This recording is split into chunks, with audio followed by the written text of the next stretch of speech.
Over to you, Ken. Thank you, Erica. So today's theme is an overview of the dramatic productions that were done at the Lomaland Theosophical Community. Lomaland was founded by Catherine Tingley and was established in Point Loma in San Diego from 1897 until 1942. Some background on Catherine Tingley's life. She was born in Massachusetts, grew up in New England in the period of New England transcendentalism. She was someone very in tune with nature. She was rather rebellious as a child and a teen. Her parents then sent her to Quebec to a school while she was a teenager, where she was in a school run by Catholic nuns.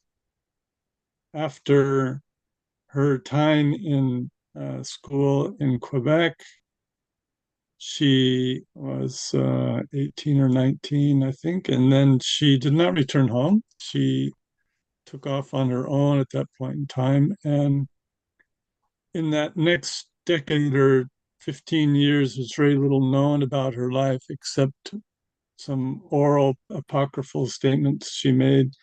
But undoubtedly, during that time or part of that time, she toured in Europe with a dramatic troupe acting in plays. So, this, in her going forward 30 years later, is what she drew into the Lomaland community as one of its central educational facets, was the production of Shakespearean and Greek tragedies and other plays, some written by Theosophists, others classical in nature. Um, so moving forward with Catherine Tingley's life, after these unknown years, she appears in New York City. She establishes she's very much involved in outreach for the poor. She has what she calls the do-good mission. This was a kind of social work mission where she assisted immigrant workers, mostly in the garment industry, who'd come from Eastern Europe and Italy, mostly at that time. And that's where she meets William Q. Judge, who was head of the Theosophical Society in America at the time. Just prior to that, Catherine Tingley had been involved to some degree in spiritualism. She had given readings on stage, psychometric readings for people. She was not a trance medium, but would give inspirational talks as well. So this was her background when she encountered Theosophy through William Q. Judge. There are a few different stories on how and when that happened, but it could have been in as early as the late 1880s. So she became more and more involved in Theosophy. Judge became her mentor. Her proximity and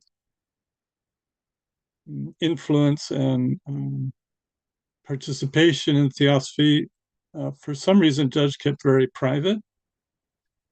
But there was then the challenging time when the American section that Judge was head of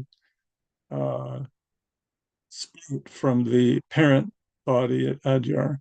It's a long, complex history with many facets to it. There's a more recent book by Brett Foray, which delves into this quite well.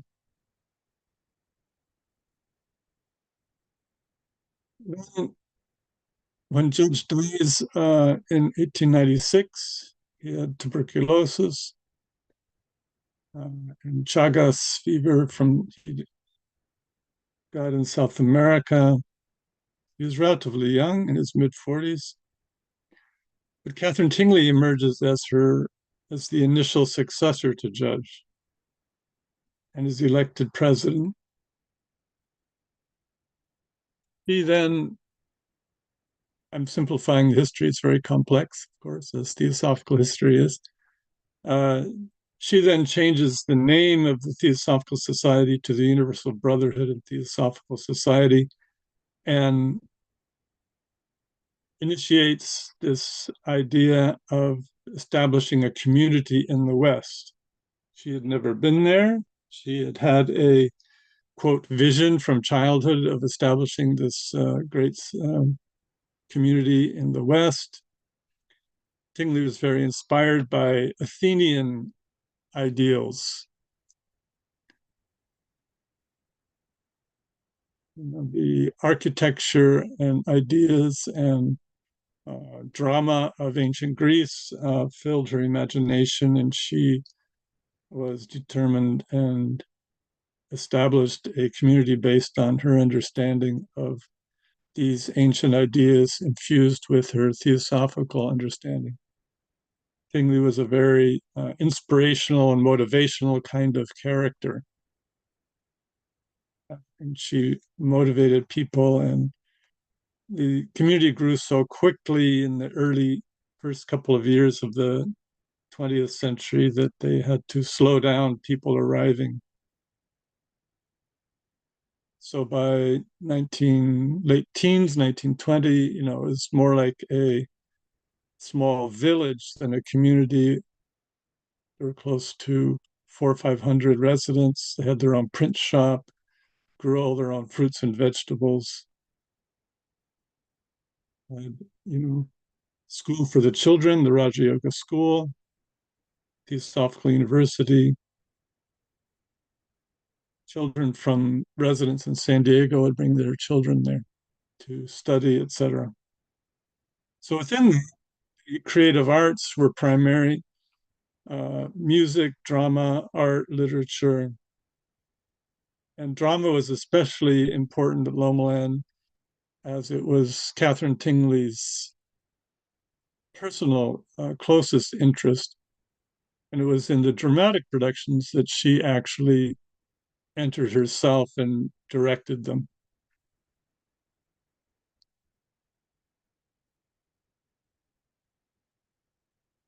So the theme is as she says here, the drama, like music, is regarded by the world as one of the relaxations of life because it is supposed to deal with the unrealities. She goes on, true drama points away from the unrealities to the real life of the soul. As such, the drama should lead and guide the public taste, providing it with ideals to which it can aspire. So for Catherine Tingley, the drama was a vehicle for expressing the universal truths of theosophy. So very early in the 20th century, they built a Greek theater based on classical Greek architecture. It still stands there today. In the 1960s, the natural canyon in back of the Greek theater was unfortunately leveled into a sports field. So the natural flow of the environment to the ocean was lost pretty much, but it still is a very beautiful building today and place. The apocryphal story, this is a kind of gives an idea of Catherine Tingley's intuitional character and the way she occasionally would respond to people. Is the plans were drawn out by one of the residents at Lomaland, probably one of the British theosophists who had architectural or draftsman ability. They brought the plans to her. She'd asked for this classic structure to be built. And she looked at the plans and told, I think it was Henry T. Edge, who'd come from England, that uh, it was perfect and very good, except that it was 2 inches off, and to please correct it. Of course, she had just looked at them. She knew nothing about measurements and such, so they rechecked measurements based on the literal temple records in Greece, and she was supposedly in the story correct. The plays were produced and done in the Greek theater. There's an amphitheater there. It would seat several hundred people. And this is a photo from about 1915. So, primary to her view of dramatic performance were Greek tragedies and Shakespeare's dramas. As from the theosophical point of view, these embodied the philosophical perennialism and universal theosophical ideas combined with the participatory opportunity that drama has for inner psychological and spiritual development.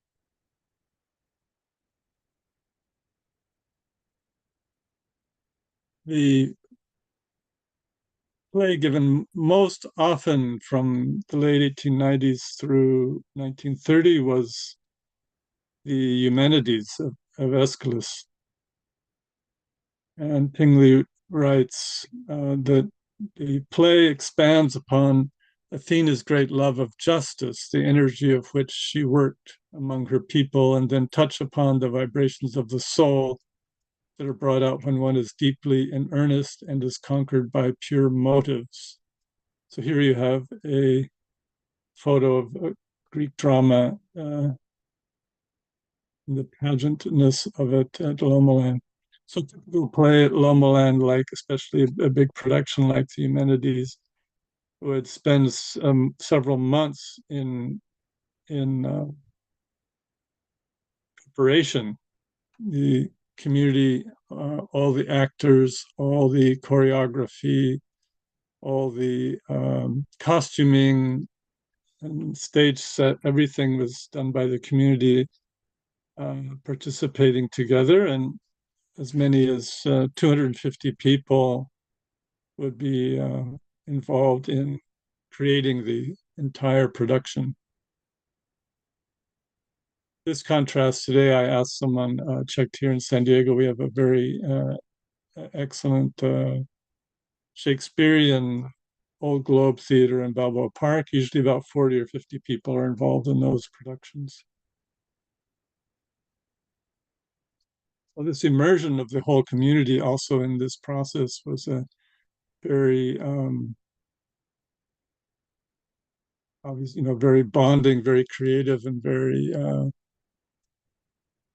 full time kind of coming together to produce these plays. Catherine Tingley viewed the Humanities as a mystery drama and symbolic of inner transformation, and very much parallel the Bhagavad Gita, and of equal importance in her mind.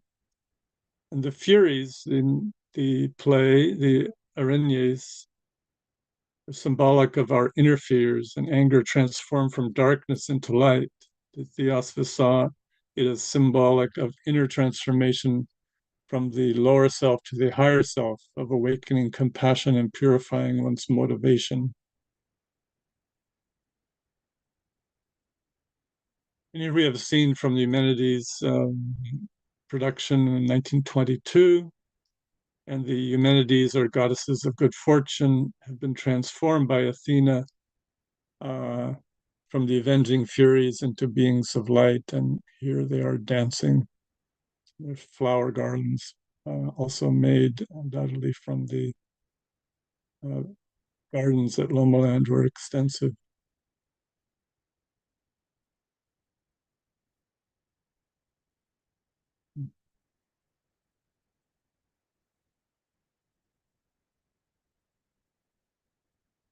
Some photo also from the Eumenides.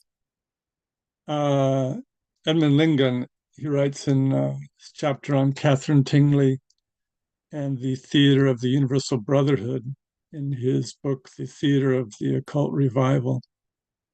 One of the most striking buildings at Lomaland was the Greek theater, which was most likely the first replica of an ancient outdoor Greek theater to be constructed in the United States. This theater, which still stands on what is now the campus of Point Loma Nazarene University, is a Parthenon-like structure with a round orchestra and hillside bench seating. This is only one of several architectural wonders and sites of performance that once graced the Universal Brotherhood and Theosophical Society headquarters in Point Loma. The Greek theater is an aesthetically beautiful reminder of the centrality of theater, drama, and performance within the daily life and spiritual practices of Catherine Tingley and her followers.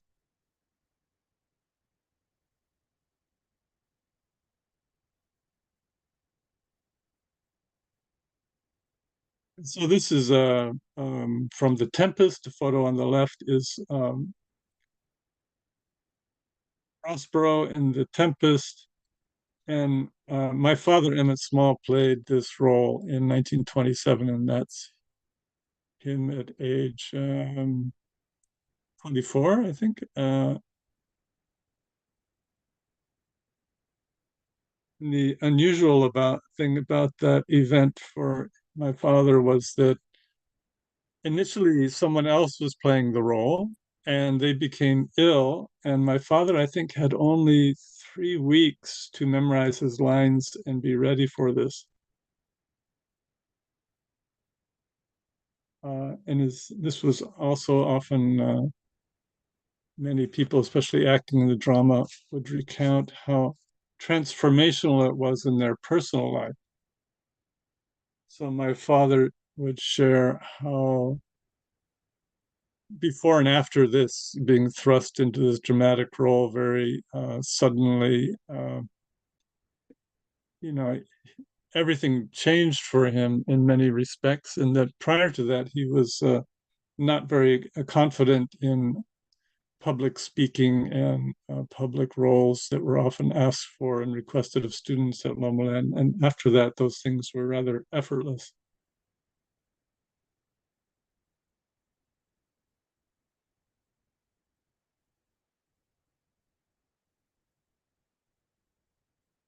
So again, from the Theosophist viewpoint, Tingley had exalted Greek tragedies and Greek plays and Shakespeare, especially. As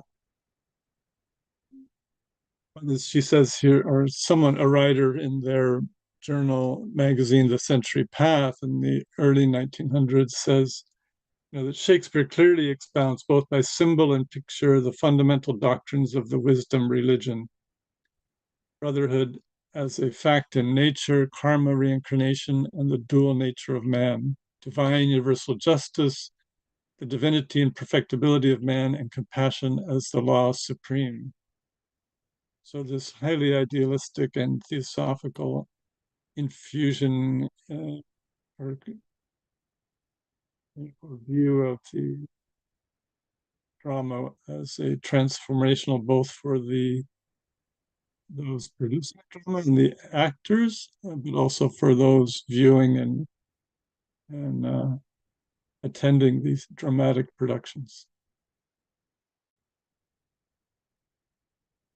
Another favorite dramatic production of Theosophist and Catherine Tingley was Shakespeare's Midsummer's Night's Dream. Here you see the stage set with the Greek theater transformed into the forest. That may be the opening of the wedding scene in the Midsummer Night's Dream. It would also, as you can see, in a sense you can't see it, in back of the theater there was also below the level of the base of the Greek theater, there was space there for the orchestra to be, so there would be live music during the plays, played by the Lomaland Orchestra. Uh, in this case, they would play Mendelssohn's incidental music that Mendelssohn composed to Midsummer Night's Dream. In other plays, they sometimes would compose their own music.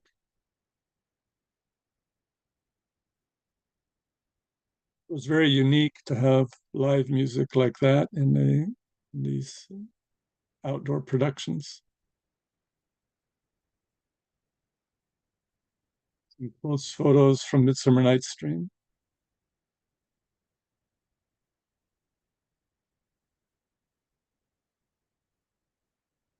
Right, Titania and fairies and the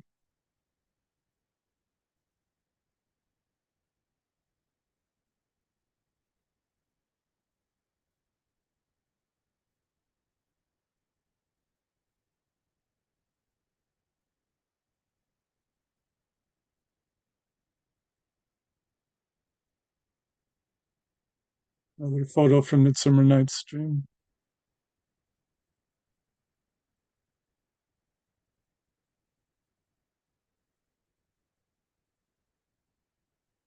So you can see they spent, tremendous extensive time in the costuming.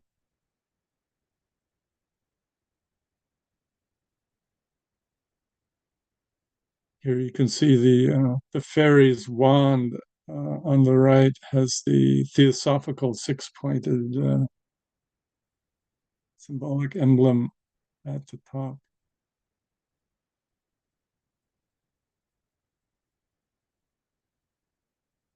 So Catherine Tingley expounded drama with these kind of aphorismic statements. Dramatic study is one of the most important factors in the right education of the child. For true drama is the soul's interpreter.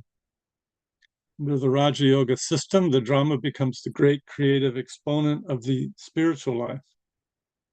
It is the heart that the drama reaches with its message. That is the secret of its power to regenerate. Under the Raja Yoga system, the drama becomes the great creative exponent of the spiritual life. Man cannot be preached into virtue nor forced into happiness. He must be led to love them through the heart touch. Your higher drama is your real reformer. So it's really quite dynamic and unique in that Catherine Tingley uh, saw drama as this having innately this transformational power to, where she says here, your higher drama is your real reformer.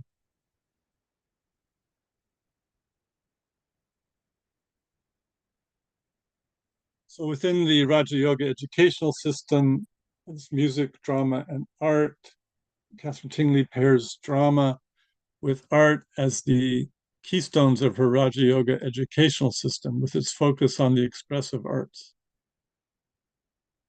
She places high value on music. There were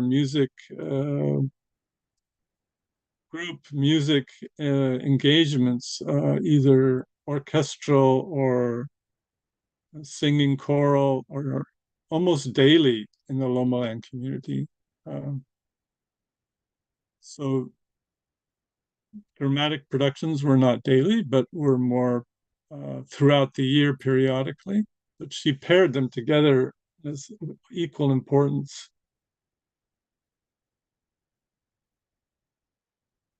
Drama ranks almost equally high with music in the educational life at the point. It is made to enter largely into the instruction of the children, and nowhere are the advantages of the system more strikingly illustrated than in the dramatic power which can be called forth wherever there is an absence of self-consciousness and of vanity. I envisioned here an approach to drama where it is viewed as a core method for realizing a more integral wholeness of full spectrum spiritual life for her students, and a central method in her schematic of Raja Yoga as the union of body, mind, and spirit.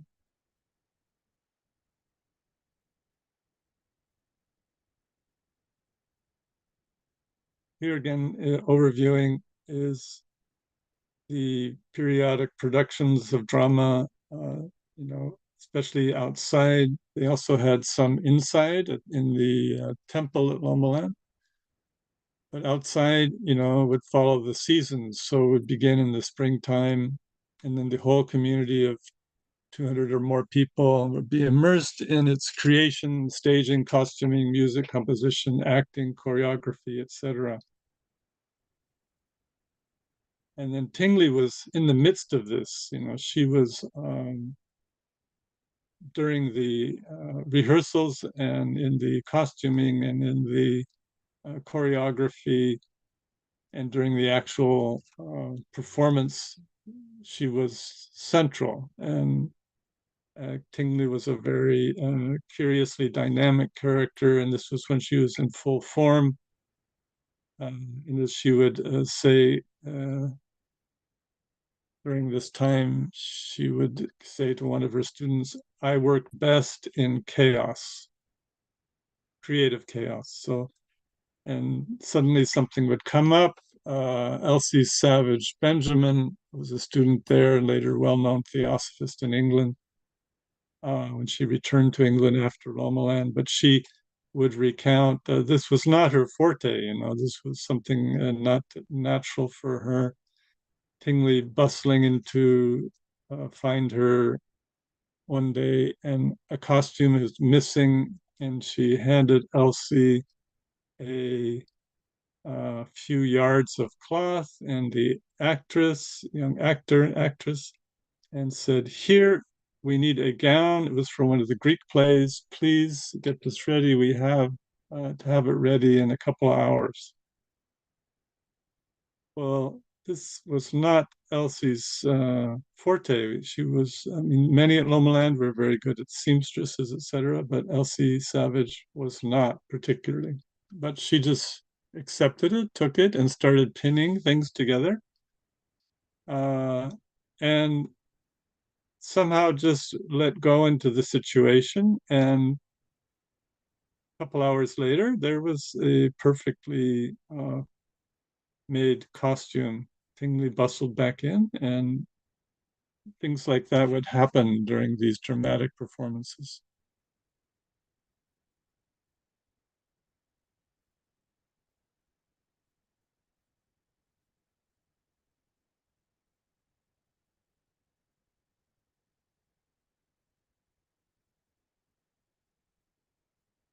So from 1899 through the 1930s, there were scores of productions, primarily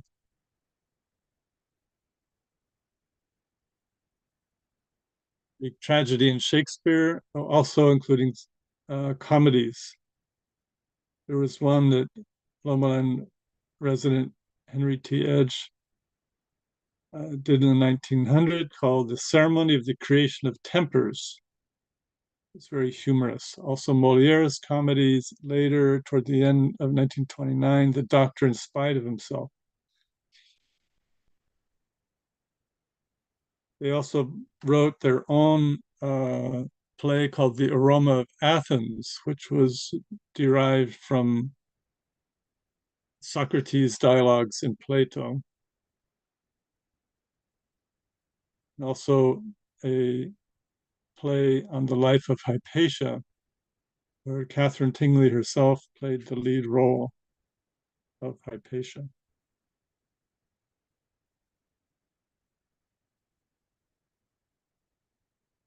A partial listing of the dramatic productions: Shakespeare, Midsummer Night's Dream, As You Like It, The Tempest, Twelfth Night, The Merry Wives of Windsor, scenes from Hamlet, Henry VIII, uh, Greek classical, the Eumenides of Aeschylus, and their own production of the Aroma of Athens.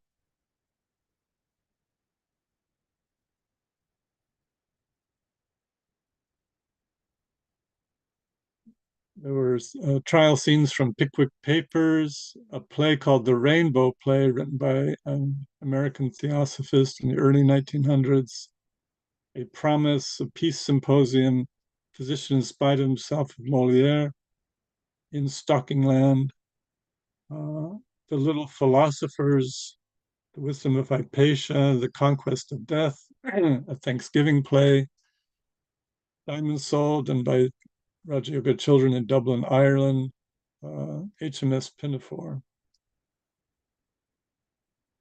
Some humorous ones written at Lomaland, Box and Cox, Ici on parle français, Karnak, dramatic dialogue, Travail of the Soul, an Egyptian play, The Toy Review, Bruce and the Brownies, She Stoops to Conquer, The Violin Makers of Cremona, uh, Las Estatuas Mágicas, The Magic Statues was done at the Rodrigo School they had in Cuba.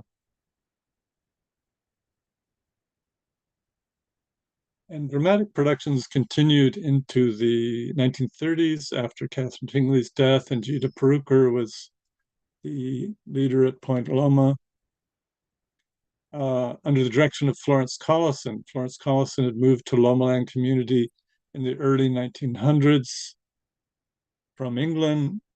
She had met Catherine Tingley in the late 1890s in England. And after Lomaland,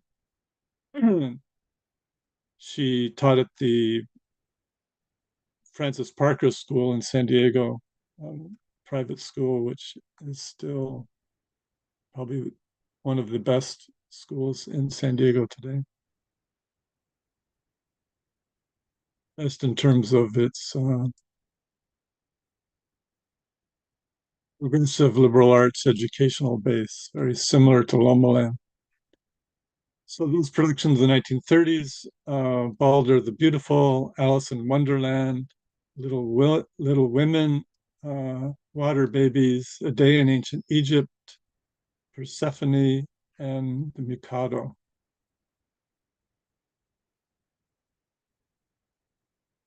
Very interesting play written by Theosophist Edward Rambo was the 1901 production of The Rainbow Play.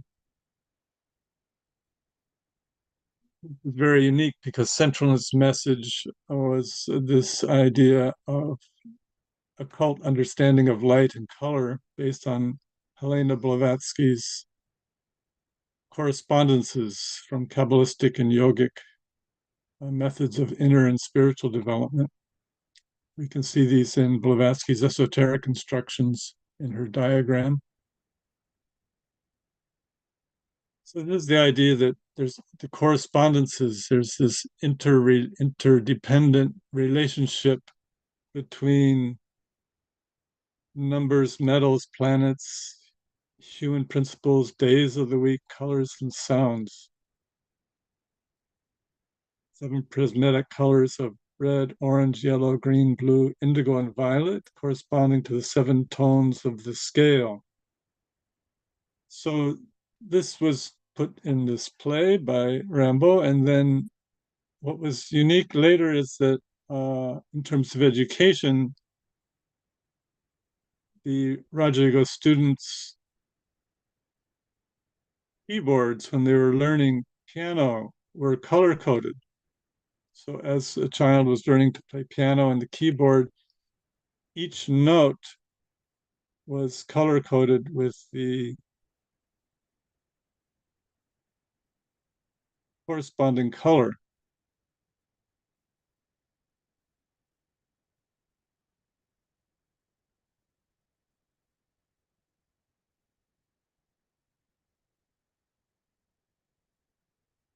So in terms of theosophical ideas, again, Catherine Tingley was primarily focused on ancient Greece and Shakespearean plays.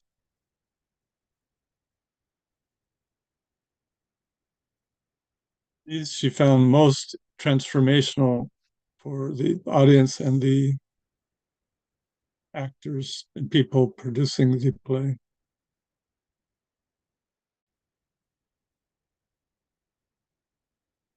So Tingley is especially, viewed, as she says here, Shakespeare brought back to us the spirit of ancient beauty. He was a true theosophist.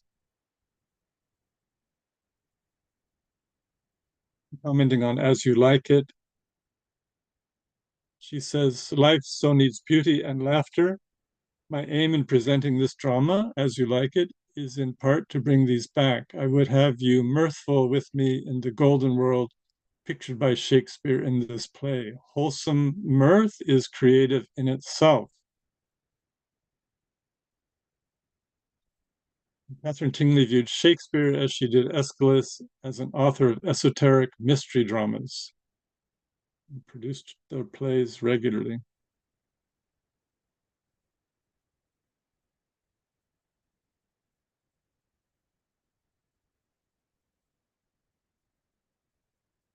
She goes on, drama is like a magnet, drawing all classes within the circle of its influence, and a teacher could have no more potent means of touching the hearts of men, for the drama is always symbolic, if not of truth, then of error.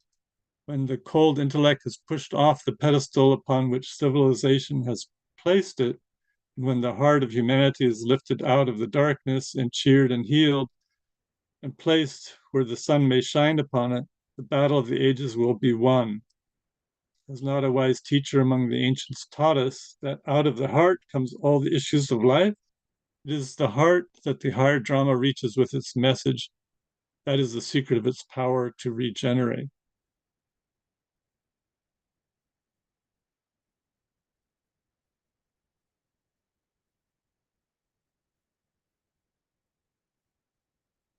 Well, Catherine Tingley found favorite Shakespeare plays were The Tempest and Midsummer Night's Dream. She found deeply transformational and expressive of spiritual truths.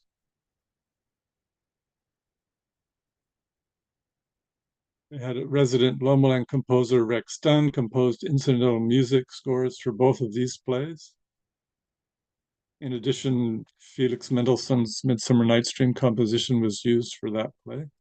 The Raja Orchestra, again, was obscured from view of the audience by being at back and slightly below the level of the Greek theater. This created a very magical ambiance during performances, as if the music was arising out of the air itself. You have to reimagine this is before audio speakers and amplification. Scenes in the actors and actresses entering and exiting into the canyon below or from the small side temple also enhanced the dramatic effect.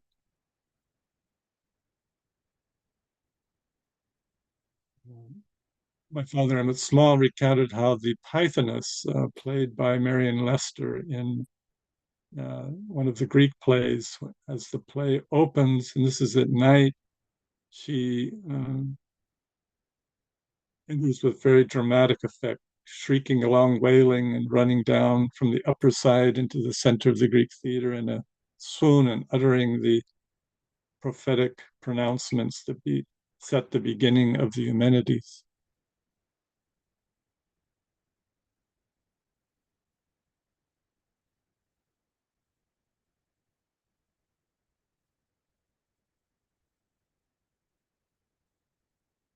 Well, rhythm, movement, and silence, three forces in harmony. Catherine Tingley to Elizabeth Whitney in 1898. This is at the very beginnings of Lomaland. Moving to the rhythm of sweet melody and silence, we have the combination of three forces working on truly artistic lines and lines of harmony. Then bring out the power of silence and what a wonderful factor it is in nature. So this is the underlying theme of Lomaland in general and applied to drama or the arts or in educational daily life is the power of silence and this harmony that arises out of this essential factor in nature.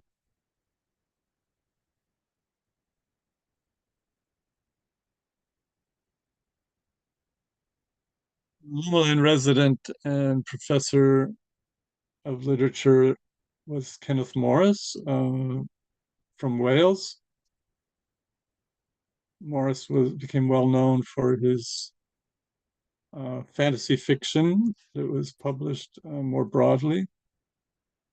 And he wrote lengthy articles and books on cyclical nature in history and uh, poetry, etc. So here he's written about Shakespeare. Uh, does not care whether it is Jove that is wielding the thunderbolts or whether they fall driven by no visible or ascribed hand. It is true indeed that he showed a certain leaning to pagan symbology rather than Christian. He does bring in pagan gods as agents in the working of his plots, but not ever, I think, a Christian angel or saint. That was, one might say, because paganism lends itself more readily to the uses of the symbolic treatment of realities. It was more lifted out of the field of dogma, presented a more dispassionate and personal arena, and so there was and is more chance of truth striking home through it.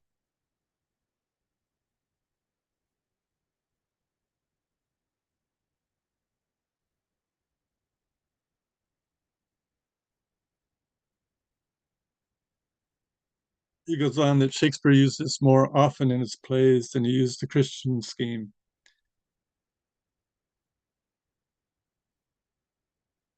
Not prove Shakespeare believed in Juno, Iris, Jove, Ceres, etc., in the old exoteric pagan way. No doubt he went to church and conformed outwardly to the religion of his day. Indeed, had he not done so, the results might have been unpleasant for him. It does not matter what of truth there is, and a man will live after him. It will shout through all his acts and writings a voice not to be silenced, a light unquenchable. His creed, on the other hand, is oft interred with his bones.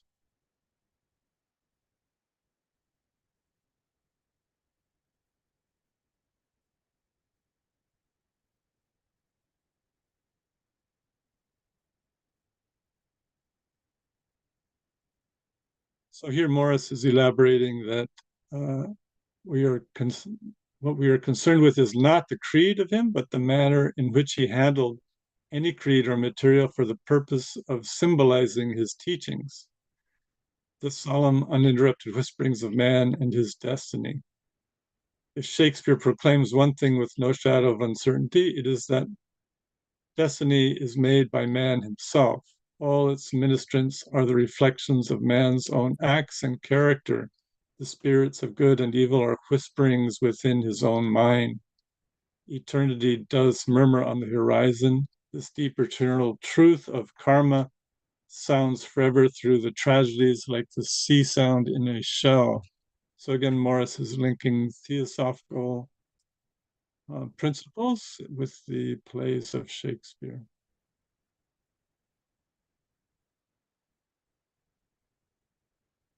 And here's again about the play done in the early 1900s that involved the rainbow fairies and the idea of color, prismatic colors of the rainbow in a children's play. And each child was, as one of the fairies, was dressed as one of the prismatic colors.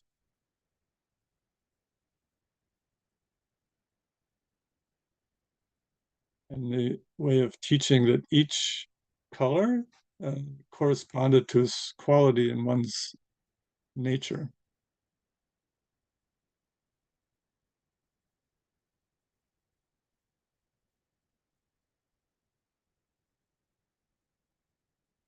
Well, here was the notion that color was used in a new way in harmony with music.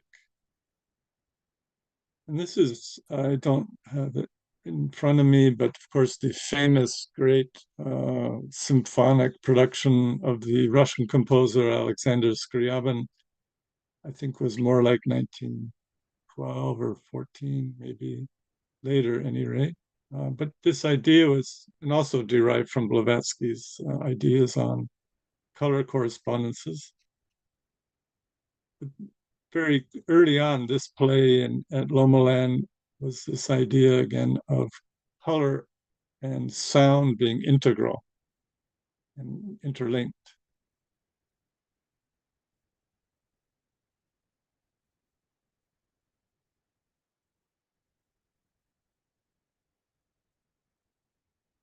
Again, this would pervade in the broader theosophical world in various artists and composers in art, in the painting of Mondrian and Kandinsky, in the Lomaland artist Reginald Machel's great paintings incorporated his understanding of these correspondences as well.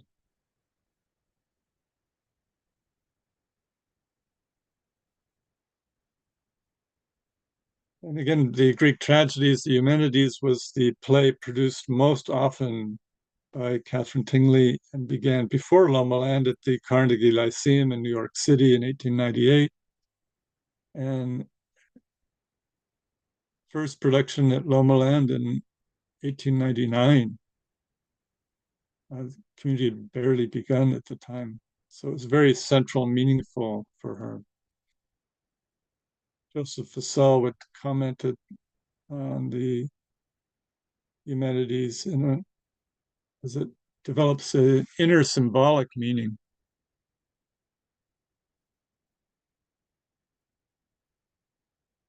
Well, the Eumenides as a mystery drama intended to convey a deep moral and spiritual lesson.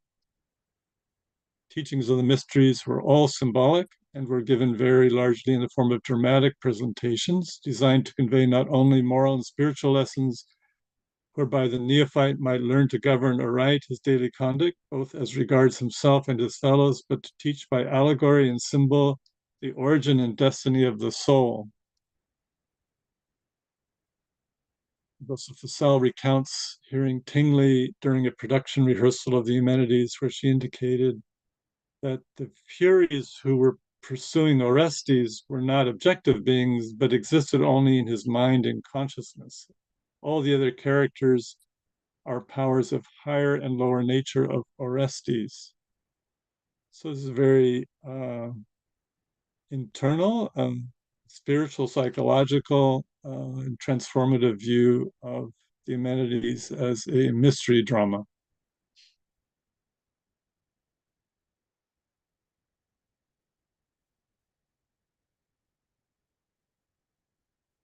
Oh, Joseph Fussell elaborates, if the Furies only exist in the mind and consciousness of Orestes, being objectivized merely for the purpose of dramatic presentation and to convey a lesson as to the possibilities of the lower nature, which exists at least potentially in the heart of every human being, may it not be that all the other characters, Apollo, Athena, the ghost of Clytemnestra, even the 12 judges, the Areopagites, are also powers of the higher and lower nature of Orestes, who represents man or the human soul, and that the field of action is the mind and consciousness of Orestes. In the Eumenides, Aeschylus presents the tragedy of every human soul and of the conflict that must be waged in every human heart. He continues to describe how all the other characters in the Eumenides, Apollo, Athena,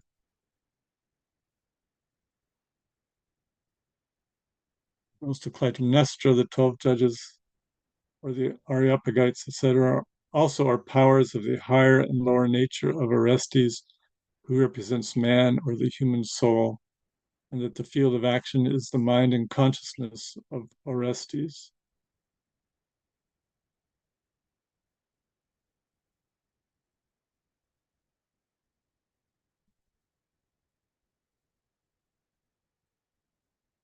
So, in Catherine Tingley's view, theosophical view, the drama from an external one between various characterizations to an inner spiritual psychological view.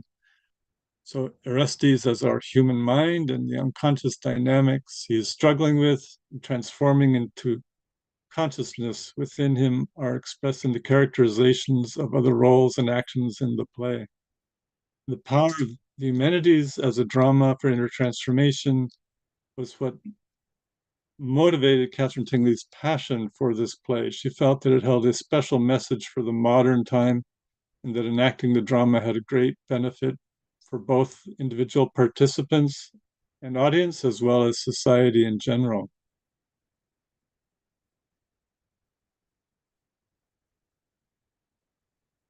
And again, she was deeply involved in the stage sets and productions, especially of the Eumenides.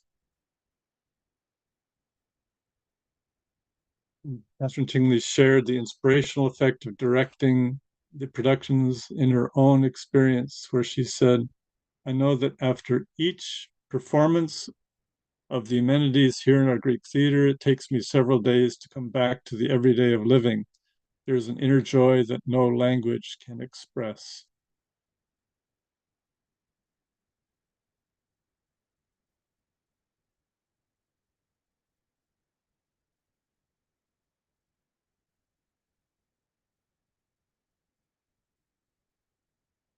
Here again is the story of Elsie Benjamin and the production room where Catherine Tingley, eyes darting while leaving the room, giving me no directions and rushing on to her next activity, said, Here, make the costume gown. Elsie says, I took a deep breath, let go, and just began. I really had no idea what I was doing. I just pinned the cloth and moved it here and there for what seemed like a very long time, given the yards of cloth. When I finished, stepped back and was completely surprised that it had come out perfect and also in time. This is a small example of how Catherine Tingley would invoke from within creative and new abilities from her students and in myself at that time, qualities that we had no inkling were hidden within us.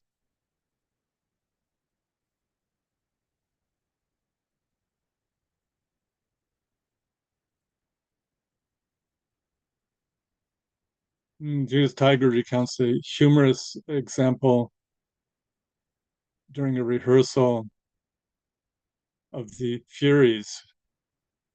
And Judith was one of the Furies. So in the afternoon, we'd have a rehearsal. Madame Tingley would come and tell us Furies to scream louder and louder, that they didn't howl loud enough. And then we began to howl and make a great noise. And she'd say, Now save your voices. Soon the phrase was howl, but save your voices. Everybody repeated that. After the rehearsals, back again to headquarters to serve tea and parties and rush over to the academy for concert entertainment. And then finally, the next night, the Eumenides was performed.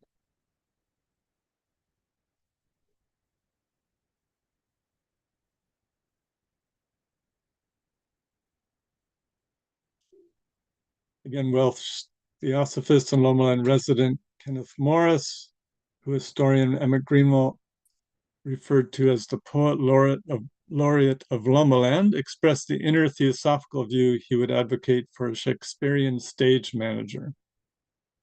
Let him raise the action from the merely material to the psychological and render audible to the ears of the soul, if not the body, the solemn, uninterrupted whisperings of man and his destiny.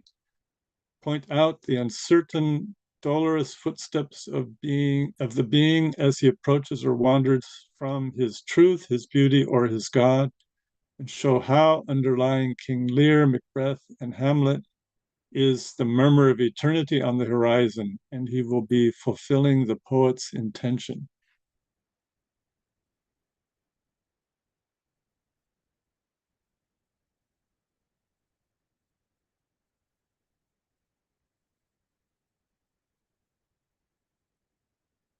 So Karen Armstrong comments in general, the art of the dramatist enabled the audience to achieve an expansion of sympathy so that they had a taste of the immeasurable power of compassion. Certainly, this is the same theme and motivation that we find in that Catherine Tingley would harmonize with. So from the inception of her experiment in the living and enacting of practical theosophy at Lomaland, was this idea of shifting the focus from a merely conceptual study to a very much an engaged practice, and that the dramatic performances, the underlying theme, again, this immeasurable power of compassion.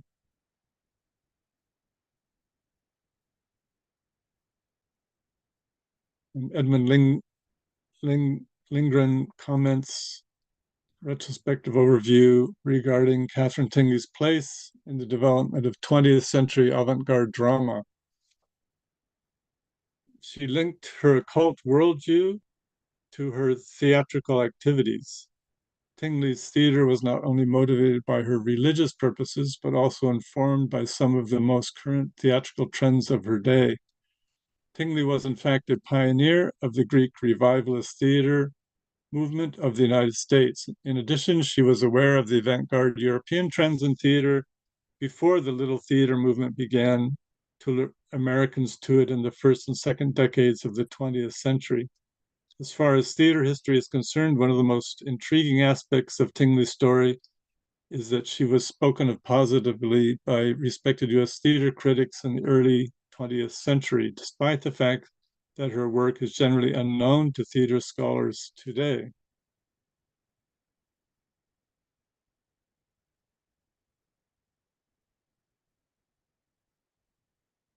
Again, Tingley's broader view: men cannot be preached into compassion, nor sermonized into brotherly love, nor talked into a love of justice. The virtues will not grow in the nature until the heart is touched, and the mystery drama is the teacher's magic wand. For all dramas which give us a true picture of the soul's experiences and a true interpretation of the higher law and of life's diviner aspects are mystery dramas, whether written by Aeschylus Shakespeare or by some unknown dramatist past or to come. Life is the great mystery, and in unveiling it in the light of knowledge, the true drama has ever been and ever will be man's greatest instructor.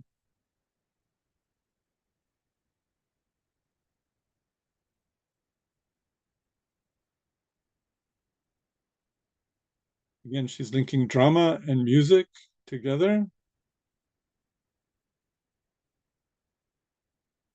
It says the drama should lead us and guide the public taste, providing it with ideals towards which it can aspire. And nowhere in the social life of the day is the need for reform more manifest than in the drama. We are within sight of the day which will once more restore the drama to its rightful position as one of the great redemptive forces of the age.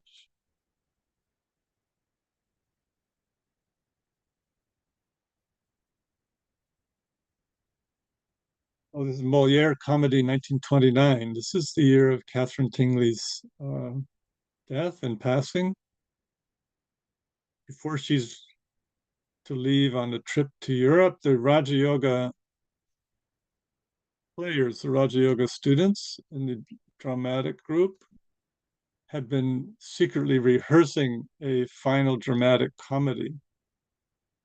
They were had it ready to uh, completed their rehearsals, and as a surprise performance had it ready for her just before she was leaving on her trip to Europe. So she was in her 83rd year, and it was the Moliere's comedy The Doctor in Spite of Himself. So the play is a spoof and comedy about a common man impersonating and pretending to be a great doctor. Uh, so the comedy offered perhaps an outlet, a kind of freedom in Tingley as well, of any illusions or boundness or fixation on her decades of leadership with all the stresses and lawsuits and very dynamic and all kinds of things within the community and outside the community, creative efforts, all these things had taken place over 30 years or more. And great transitions were approaching for herself and for the community as a whole.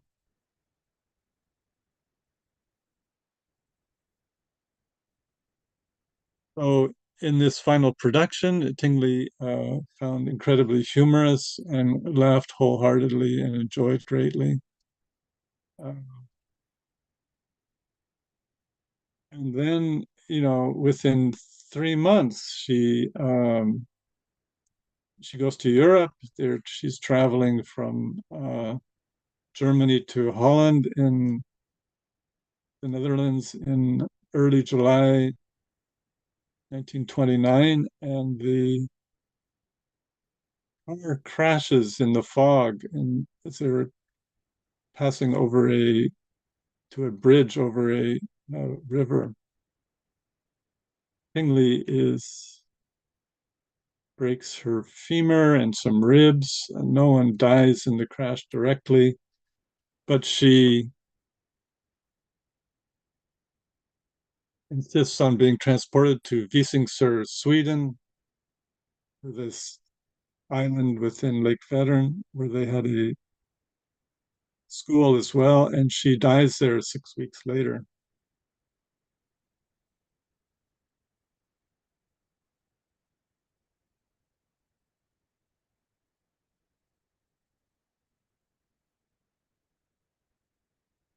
She had premonitions of her death en route to Europe, which she had shared with people as well. So this was her final tour, and the final dramatic production was a comedy.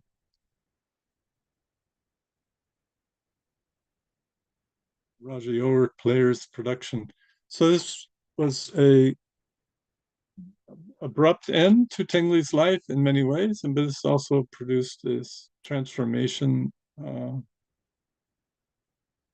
into the next phase of Lomaland, with Gita Parukar succeeding her at the time.